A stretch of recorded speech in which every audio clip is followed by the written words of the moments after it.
We have proven our strength. We have proven that, at a minimum, we are exactly the same as you are.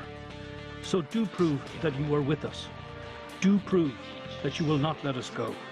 Do prove that you indeed are Europeans. And then life will win over death, and light will win over darkness. Ukrainian President Volodymyr Zelensky appeals for more help from the European Parliament as Russia steps up its military operations against Ukraine. Hello, I'm Anand Naidu, and this is The Heat.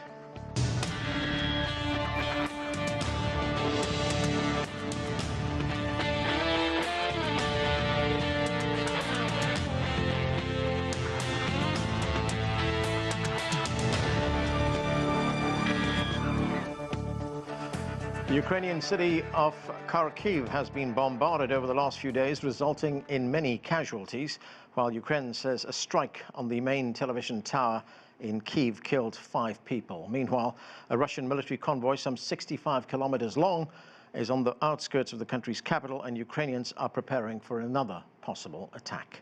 Rahul Patak gives us the latest. The 6th day of the Russia-Ukraine conflict saw heavy shelling in Ukraine's second city, Kharkiv, in the east, previously home to 1.4 million people. Freedom Square in the center of the city was badly hit, with extensive damage to local government buildings. Rescue crews rushed to the scene. Several people were picked out of the rubble alive. Others were not so lucky.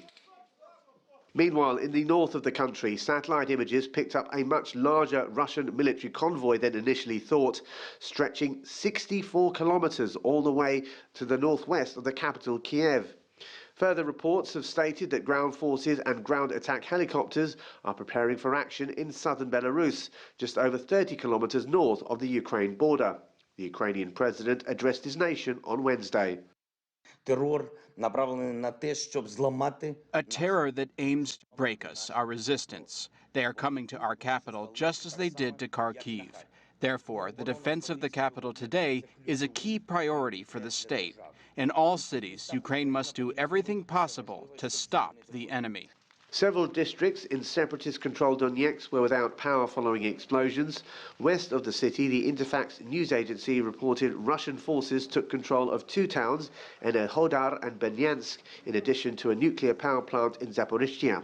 For its part, Russia's foreign minister has criticized EU sanctions against his country, claiming it was hindering diplomatic efforts to solve the crisis. Having chosen the path of one-sided illegal sanctions, the European Union is trying to avoid an honest, face-to-face dialogue and direct contact aimed at finding political solutions for these pressing international issues. The first round of talks between both sides ended with no agreements. A second round of negotiations is due to take place on the Polish-Belarusian border on Wednesday. Rahul Pathak, CGTN. To discuss this and more, let's bring in our panel. Joining us from Moscow, Russia, Pavel Felgenhauer is a defense analyst and columnist for Novaya Gazeta. From Miami, Florida, Remi Piet joins us. He is the senior partner at Embellie Advisory.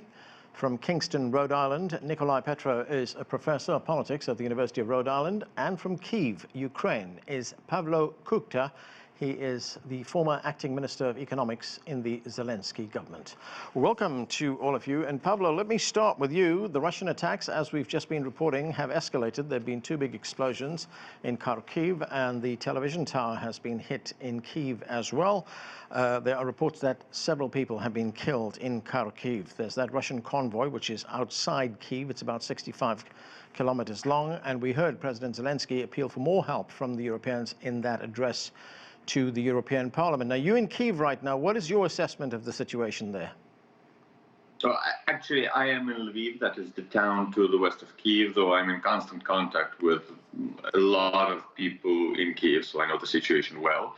The capital is firmly in Ukrainian hands right now, so I don't hear any reports of street fighting or anything of that sort. The Russian Ministry of Defense has released information that they intend to target the buildings in the center of the Kyiv that belong to the Ukrainian Security Service, that is the Ukrainian Secret Service, and which is quite dangerous both to the people who live there, including actually my relatives, and to the monuments, historical monuments, held sacred by both the Russian and Ukrainian people, because the first cathedral in these lands, the first Christian church in these lands, is actually 200 meters away from that building. So that is kind of the situation as of now. As you know, today Kharkiv, the center of Kharkiv, the largest square in Europe, was bombarded by a Russian missile. I believe 13 people are dead, if I'm not mistaken in the number. A building nearby ruined. So at this point, the Russians are essentially targeting Ukrainian towns. They are, what I believe, I am not a lawyer, but what I believe would amount to a war crime. Pavlo, now in that address to the European Parliament, President Zelensky called for more help from the Europeans. They have, of course, joined the United States in imposing sanctions on Russia. What more do the Ukrainians expect from the Europeans? Well, I believe the West has come out strong in this war, come out strong in support for Ukraine, and come out quite strong in the sanctions that have been applied, especially the freeze on the assets of the Russian central bank have been quick and effective. Some of the sanctions need to be implemented fully. They have already been announced. That's the cutting away of Russian banks from the SWIFT system, the international payment system. But they need to be implemented fully. To my knowledge, as of 2 hours ago, they were not yet implemented in full. But they are in process. So the West is delivering. The West is also helping Ukraine, supplying Ukrainian military with weapons, supplying Ukrainian people with humanitarian aid. There's a lot of that. I believe this is good, and we feel the support of the free world here. We feel it with millions, literally millions of people donating money, contacting their friends and relatives. So this is felt on all levels, and we thank you for that. Pavel Felgenhauer, these are some of the most well, the harshest sanctions that have been imposed ever on a single country. What kind of impact is it having on Russians? Well, yes, these sanctions kind of tend to amount to what happens when war is declared and there's a blockade of the country, and that's more or less what's happening. And of course, they have a very profound effect and will have much more further on.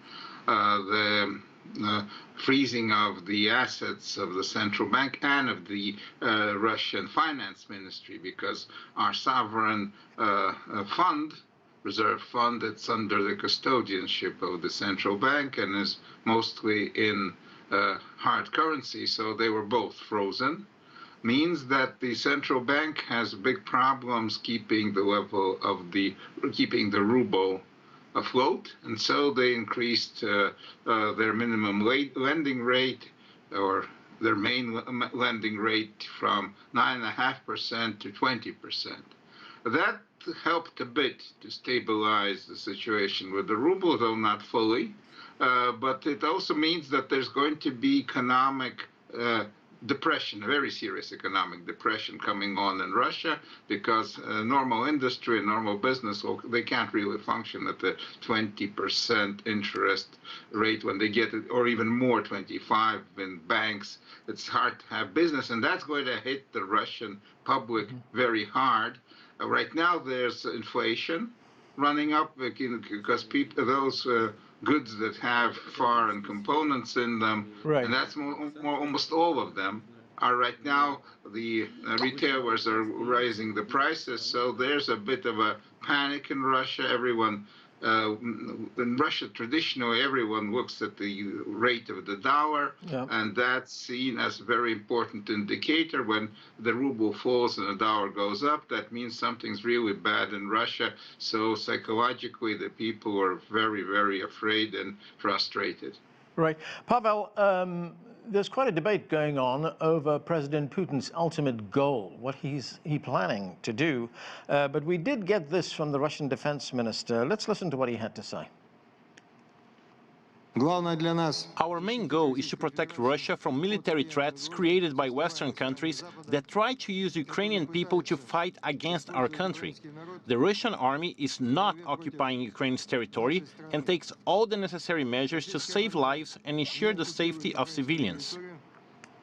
So that's the military goal that the defense minister is talking about there. But what is your view on what the political goal is? Well, actually, President Putin was very, very forthcoming and he put the points of what we need from Ukraine very bluntly. A couple of days before the Russians went, apparently his address of going in was recorded already before that, but before that address went into action and the Russian military went into action, President Putin met some Russian journalists in the Kremlin, and he put out the points that Ukraine and Europe and the West must legally recognize Crimea as Russian sovereign territory. Ukraine should be totally demilitarized, so there will be no military forces in Ukraine, Ukrainians, only police forces, and any military forces in Ukraine would be apparently Russian. So I can talk that they don't want to occupy, that's just simply they say don't want to occupy. That doesn't mean they won't have to occupy. And also there should be denazification, as he understands it, which would mean that the present Ukrainian ruling political elite who should be removed, either incarcerated or they should go into emigration.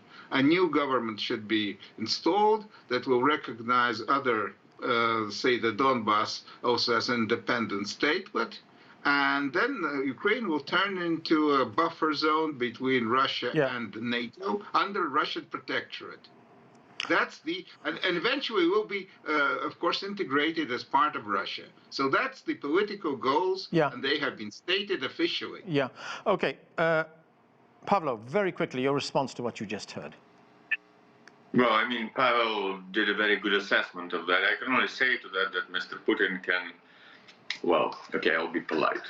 I don't believe he will succeed. I believe at this point, Ukrainian military is keeping the Russians at bay. They don't have enough forces to achieve those goals. Okay, let's go to Miami to Remi Piet. And Remi Piet, President Zelensky has formally applied now for European Union membership. Does that change anything?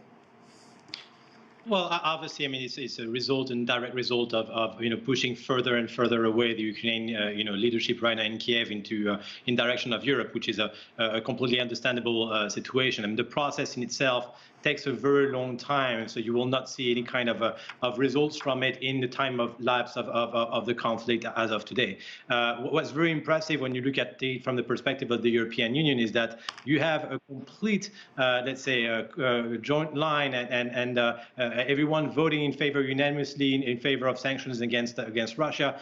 Even Viktor Orban or countries that were maybe a little more sensitive or closer to Russia in the past or had economic interests, such as Germany for Gazprom for the Nord Stream pipeline, are clearly backing the Ukrainians. And you also see at the level of the population, you have when we do opinion polls, you see close to 80% of people in Europe are in favor of hosting or welcoming refugees from Ukraine, because there's a sense and a feeling from the European countries that they are next in line, much more than it was the case maybe in the case of the Syrian conflict a few years back. Right. Yeah. So there's still a sense of brotherhood in that level. Okay, I want to get to that refugee situation in a moment, but the European Commission President, Ursula von der Leyen, she has been talking to the European Parliament as well.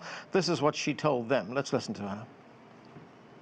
If Putin was seeking to divide the European Union, to weaken NATO, and to break the international community, he has achieved exactly the opposite. We are more united than ever, and we will stand up in this war. That is for clear, that we will overcome and we will prevail. We are united and we stay united. So, Remi, she made the point there that Europe has been united by this. Defiant words there from the European Commission President, but no calls for a ceasefire, no calls for Russian withdrawal. What do you make of it?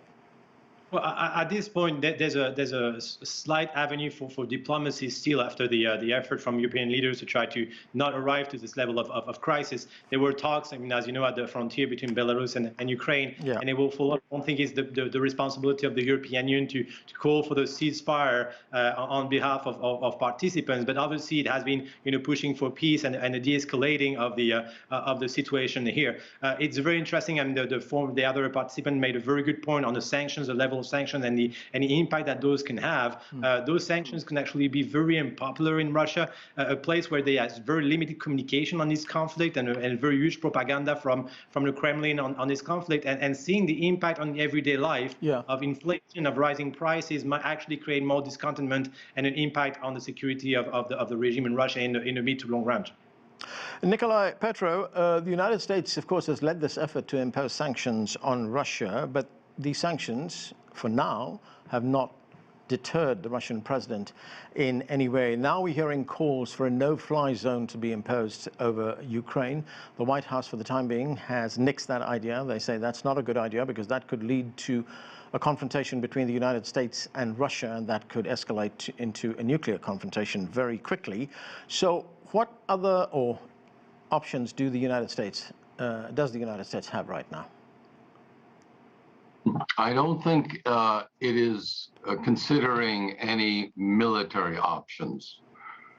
There are the sanctions that have been imposed, but it seems to me that the Russian leadership went into this adventure recognizing that it would be under sanctions and that it would essentially have to see this through to the end. I think Russia's objective is clearly a regime change. And one thing I think is more likely than if Russian military forces are successful in Ukraine, then I think we will have a divided country with the area to the east of Kiev and the Dnieper River being a federalized Ukraine, and the rest of the country being, I guess you would call it, free Ukraine. But I think that is the ultimate strategy. And I don't think, frankly, there's anything that the United States or Western Europe can do to alter that strategy. Pavlo, what do you make of that assessment? Look, I think that may indeed be the Russian strategy and their thinking, but I think they have miscalculated tremendously. I would call this the mistake of millennium. They are probably calculating still on the fact that the eastern Ukraine tends to be more pro-Russian, but that ceased to be several days ago. We don't have any polls, of course, yet, but it's clear from the mood of the population, from the total turning away from Russia of all parties which even used to be pro-Russian. There are literally no pro-Russian politicians now in Ukraine anymore, that Russia is not supported by any territory in Ukraine anymore. In fact, we're getting multitudes of videos of people in small towns that have been occupied in the south of Ukraine, which was traditionally friendly to Russia, swarming in crowds, unarmed people, civilians, swarming Russian tanks, blocking them, trying to push them away from their tanks, shouting at Russian soldiers. The Russian soldiers totally disoriented by what they're seeing because apparently they were told they'd be greeted by flowers or something. So I don't think Russia has any chance to succeed in this because there is no chance Ukrainian population will comply with any Russian demand. Okay, Pavel Felgenhauer, do you think this could end up with a divided Ukraine? Well, basically, as far as there have been leaks from the Kremlin, yes, that Russia kind of wants to take over most of Ukraine, but the utmost western parts of it, Lviv and Ivano-Frankovsk, former parts of Austro-Hungary, Russia does not want to even touch. And they will be left there. Maybe Moscow would hope that maybe Poland will take them up or something. I don't know. So yes, a kind of divide. There's going to be some separate republics somewhere. Putin actually, in his statement on February 22, he put also one point that the peoples, he said in multiple, peoples of Ukraine will be given the right of self-determination. That means the idea of breaking up Ukraine into pieces is very much seen as a possibility in the Kremlin. Is that feasible or not? That's a totally different question. It's not clear. I mean, of course, the Russian leadership was preparing for sanctions. We have gathered, say, stockpiles of Western components that we need to continue to produce our passenger airplanes and other kind of things. But what was totally apparently not unexpected, it was the freezing of the Russian reserve. Putin gathered a very big war chest of over $600 billion, and believed that that would allow him to sail through all the sanctions till the West will begin to withdraw them in a couple of years. And that has been right now seized. And that means the situation has changed dramatically. Russia does not have that time. I believe the crumbling of the Russian financial system and economy may begin much earlier. We can't stand out that long, and that will require serious decision-making to be in the Kremlin, maybe a backing off, or there's going to be very serious internal political problems for the regime. Remi Piet, let's talk about the refugee situation right now. There are estimated to be 675,000 Ukrainians who have left the country already, and the United Nations fears that that figure could go up to 5 million in a very short space of time. Now, the European countries, Western European countries, I should say, have said these refugees are welcome to come into their countries. They are Europeans as well. That's led to the rise of what many are saying is rabid racism in Europe, saying that these European countries are willing to accept white Ukrainians, but they've been stopping black people at the border. In fact, Ukrainians themselves have been stopping black people at the border. Isn't this a stain on Europe? Well, it's a vision, a perspective which can be understandable when you actually look and try to put in comparison the recent conflict from Syria, for example, although in that case, Syrians have been evacuating and welcome in Germany in particular and several countries in the European Union. When it comes, obviously, to the refugees from Africa, there's a different perception here of population fleeing a war zone. It is the case in some countries in Africa, obviously, but some others it's not the case. And that's where you have a confusion here in terms of the perception and the position from the European Union. I think what's very important here, as I was saying, is the fact that all European countries, even those that were the most adamant against receiving refugees, I mentioned Hungary, for example, are actually now united in welcoming those Ukrainians, especially Poland, also that is receiving the bulk of the refugees at the time. And it shows also the fact, and it confirms the fact that Putin has probably overplayed his hand. I mean, Pavel mentioned very well in terms of the economy and not accessing the reserve, the reserve banks funds,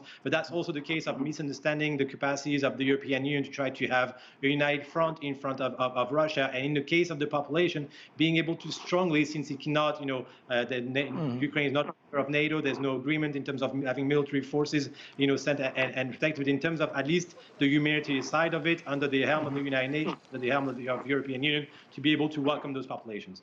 Right. You mentioned people fleeing a war zone. Of course, these are Ukrainians fleeing a war zone, but these are black people fleeing a war zone as well, and they're being stopped at the Polish border. They're being stopped by Ukrainians as well. These are not people who are fleeing a country for economic reasons.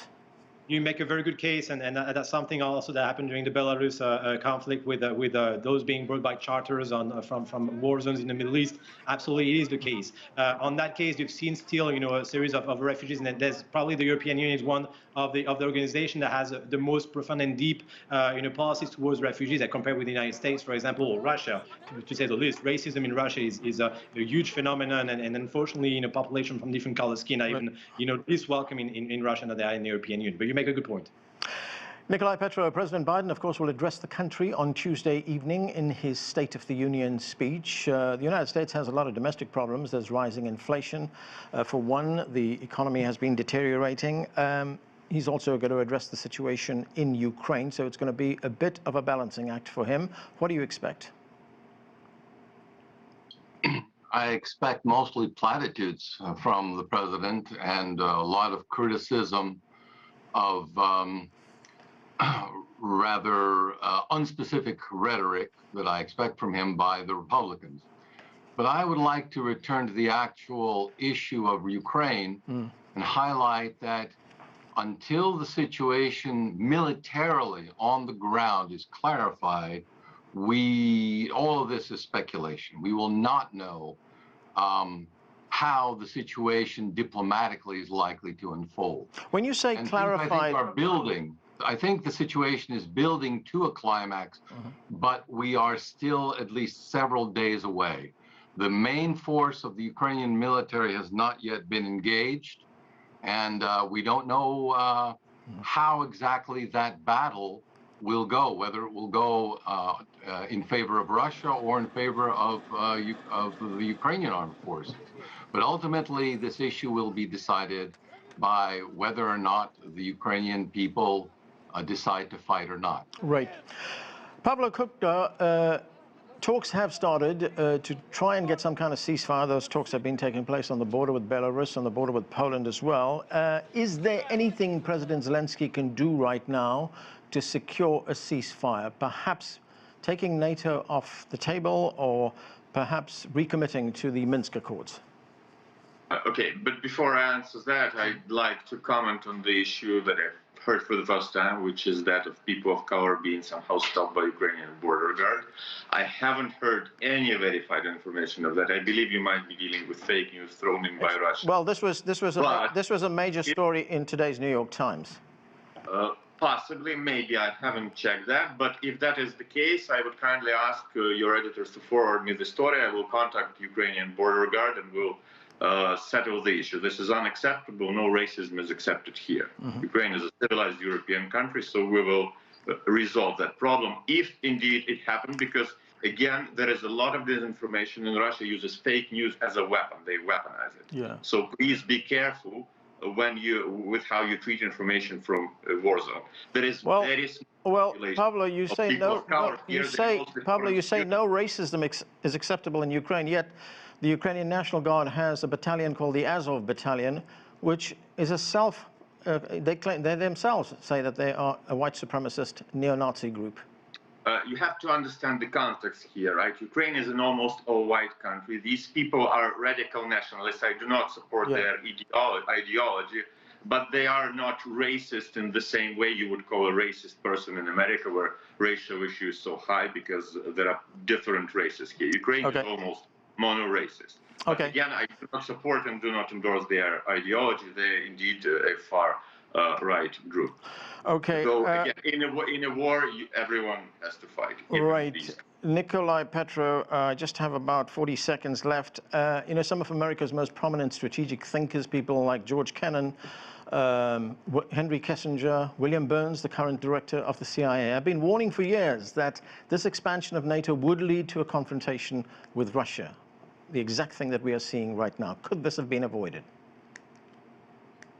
Most likely it could have, had the West been willing to engage with Russia and bring it into a pan-European security arrangement. Right. That was a crucial mistake made in the early 1990s. And we should remember that both President Yeltsin and President Putin twice suggested that Russia be considered for NATO membership, but this offer was rejected. That's an alternative history that we'll have to live with and hope for better times. Okay, and that's where we have to leave it. Thanks to all of you for being with us. I'm Anand Naidu in Washington, D.C. Thanks for watching.